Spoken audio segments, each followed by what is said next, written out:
Voilà comment Nicéphore Soglo, un homme qui était appelé à une grande espérance, qui devait gérer ce pays, a perdu le pouvoir simplement parce qu'il n'a pas su faire du bien à son adversaire.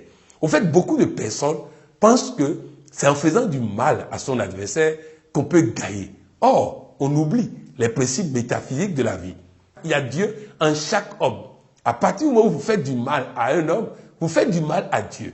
Et donc, toute cause a un effet. À partir du moment où il y a une cause, il y aura un effet. Donc, si vous faites du mal à un homme, la conséquence, c'est que vous puissiez ramasser tôt ou tard. Et donc, il est important que les gens comprennent que si nous voulons vraiment gagner, nous avons besoin de ne pas faire du mal aux autres, mais d'apprendre comment gagner sans combattre. Voulez-vous dire qu'on peut gagner sans combattre, sans faire du mal à quelqu'un? Ah oui, je vous donne un exemple. J'ai un ami, un collaborateur du Togo qui était député à l'Assemblée nationale. Et partout, on lui a enseigné, en tant qu'opposant, on doit toujours insulter le chef de l'État. Alors le président a construit des routes à Lomé, de très belles routes à Lomé, mais comme on lui a appris à dénigrer ce que fait le gouvernement, il est passé à la télé pour dire « ça coûte trop cher, c'est inutile, on n'en a pas besoin ». Aux élections législatives, il est allé sur le terrain pour faire campagne et la population lui a dit « oui, on nous a construit des routes et tu as critiqué, on va te punir ». Il n'a pas eu de deuxième mandat. Et c'est en ce moment qu'il est revenu me voir pour dire que tu as toujours parlé de gagner sans combattre, mais là, j'ai perdu en combattant. Alors apprends-moi à gagner sans combattre. On peut féliciter le président et le battre aux élections. On peut féliciter l'adversaire et le battre aux élections. On n'a pas besoin de mentir. Parce que la politique, n'oublions pas que le politicien est un chef de famille. Il a des enfants qui le regardent et qui voient papa en direct à la télé en train de mentir. Résultat, il donne une mauvaise image à ses enfants. Je voudrais dire à tous les jeunes qui m'écoutent, la politique, ce n'est pas le mensonge. La politique, ce n'est pas l'art de faire du mal. Je vais aller plus loin. Je vous dis, il y a un samouraï qui était sur un bateau. Et un autre samouraï le provoquait. Et l'autre ne voulait pas combattre. Parce qu'il a compris que pour gagner, on n'a pas besoin de combattre. Alors, le samouraï dit, toi, pourquoi tu ne parles pas? Je vais te battre. Et le monsieur lui dit, nous sommes sur un bateau. On ne peut pas se battre sur un bateau. Allons vers une rive et on va se battre là-bas. Et ils sont allés vers la rive. Le samouraï qui voulait se battre a sauté du bateau pour aller sur la rive. Et l'autre samouraï a tourné le bateau, a continué son chemin. Et l'autre, il doit se débrouiller maintenant pour quitter l'île et rentrer là où il doit aller. Voilà, on n'a pas besoin de te battre pour gagner. On a besoin de développer des valeurs morales. On a besoin de choisir le temps favorable. On a besoin d'avoir des compétences personnelles, humaines et relationnelles. Lorsqu'on a ces éléments, on gagne toujours. Mais si votre adversaire n'a pas de valeur morale, laissez-le faire. La nature se charge de régler son compte. Parlez-nous de l'art de gagner sans combattre. L'art de gagner sans combattre, je l'ai appris de Lao Tzu, un spécialiste de stratégie qui nous a enseigné comment on peut gagner sans combattre. Je disais tout à l'heure que lorsque votre adversaire n'a pas de valeur morale, ne le combattez pas. Il va tomber de lui-même parce que la nature va lui faire payer tout ce qu'il fait de mauvais. Mais s'il a des valeurs morales, faites tout pour devenir son allié, son ami, son partenaire. Vous voyez en Afrique du Sud, Nelson Mandela était en prison. Il a fait 27 ans de prison. Il sort de prison et il analyse les rapports de force.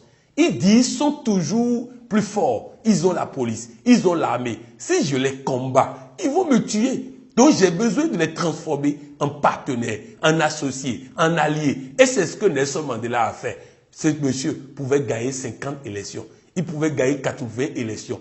Il est le patron indétrônable des élections en Afrique du Sud. Mais ce monsieur l'a obtenu comment? En faisant en sorte que même ses adversaires d'hier, et pour la petite histoire, il avait des gardes-corps de son prédécesseur qui étaient chargés de tuer lui et ses collaborateurs.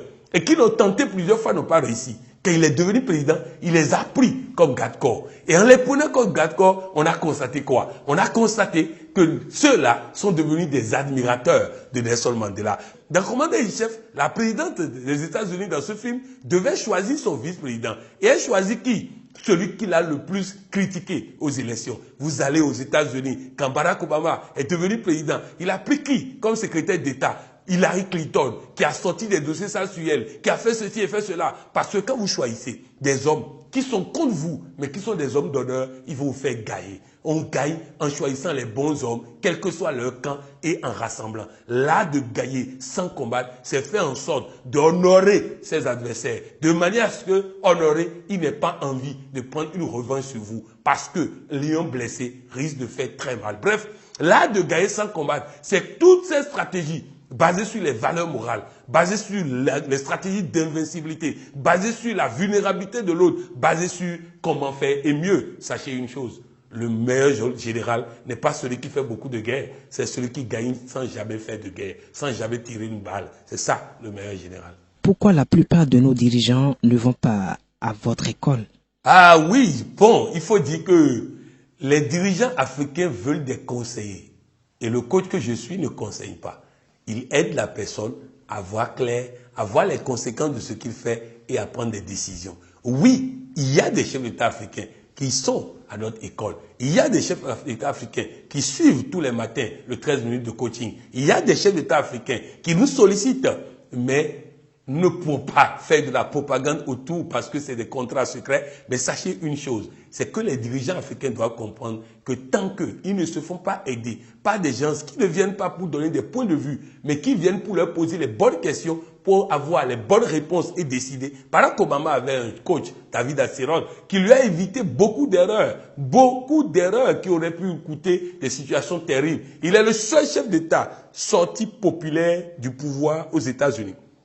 Il a quitté le pouvoir avec 55% de taux de popularité. C'est inédit. Il l'a fait parce que David Axelrod était là pour l'accompagner, pour l'éclairer, pour lui permettre de voir les conséquences de ce qu'il fait. Je voudrais dire surtout aux chefs d'État africains, aux dirigeants, en un mot, ils n'ont qu'à comprendre une chose. Lorsqu'ils ont maîtrisé tout ce qui est physique, il y a un aspect qu'ils nous oublient souvent, les aspects métaphysiques, c'est-à-dire Dieu et les ancêtres de l'Afrique. Eux, on ne peut pas les martyriser. Eux, on ne peut pas les terroriser. Eux, on ne peut pas les détruire. Or, c'est eux qui ont le dernier mot. Dieu a le dernier mot. Alors faisons en sorte de nous faire accompagner par des personnes pouvant nous permettre d'analyser le pour et le contre des choses pour pouvoir prendre les bonnes décisions. Et je voudrais dire à tous les jeunes qui m'écoutent, vous devez faire en sorte d'aller à cette école de réflexion profonde qui vous permet de ne pas combattre dans la vie, de ne pas faire du mal à quelqu'un, mais de toujours gagner, de toujours avancer. Quand je prends la gestion des entreprises,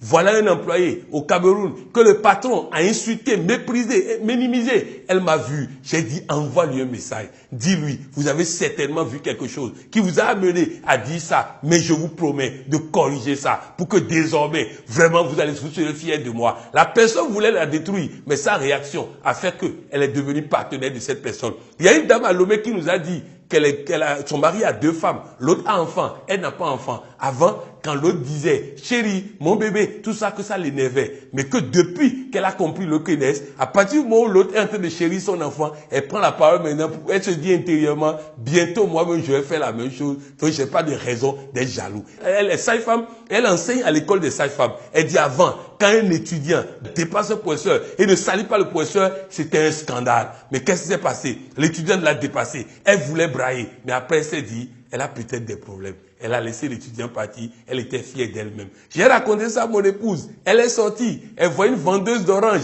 Elle demande à la vendeuse d'orange, je veux acheter de l'orange. La dame dit, est-ce que tu peux m'aider en ramenant ça au sol? Avec sa tenue, elle ne pouvait pas. Elle dit non. La dame se met à l'insulter. Elle voulait dérailler. Elle s'est rappelée cette histoire. Elle dit, madame, c'est simplement parce que ma tenue ne me permet pas de m'abaisser pour t'aider. La dame dit, ok, excuse-moi. Et ils ont fait la paix. Elle a eu ses oranges. Elle est partie. Nous devons apprendre à ne pas nous battre. Si l'autre se bat avec moi et que je réponds par la violence, ça veut dire que je suis même plus même tabac que lui. Un jour, un monsieur était dans sa voiture. Il arrive au feu. Il a le droit de passer parce que c'était au vert. L'autre a brûlé le feu, a failli le ramasser. Il a évité ça de justesse. Et l'autre descend et se met à l'insulter,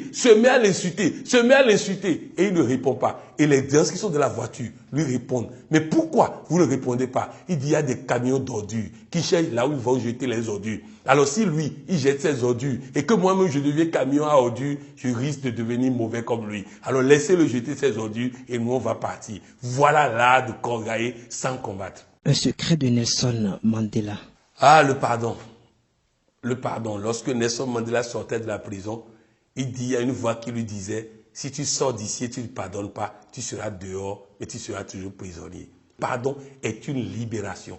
Nous avons une phrase que nous utilisons à la FIAD, je me libère et je pardonne. Il y a une dame au Bénin, son mari et elle, il y avait problème depuis 2 ans. Et elle refusait de pardonner le mari. Nous faisons une communication sur le pardon. La nuit, elle va dans la chambre du monsieur. Ils ont fait copieusement l'amour. Le lendemain au service, elle a eu une promotion qui lui a permis d'acheter une voiture et tout. Cette promotion l'attendait depuis toujours. Mais il a fallu qu'elle pardonne d'abord, avant d'avoir. Dieu dit, garde le silence, moi je combats pour toi. Alors sachons garder le silence. Le pardon n'est pas une libération de l'autre, bien au contraire. Lorsque vous pardonnez quelqu'un, vous laissez Dieu frapper maintenant. Parce que Dieu ne frappera pas tant que vous n'avez pas pardonné. C'était coach Patrick Amampoyon, docteur en coaching et président de l'autorité de régulation du coaching africain.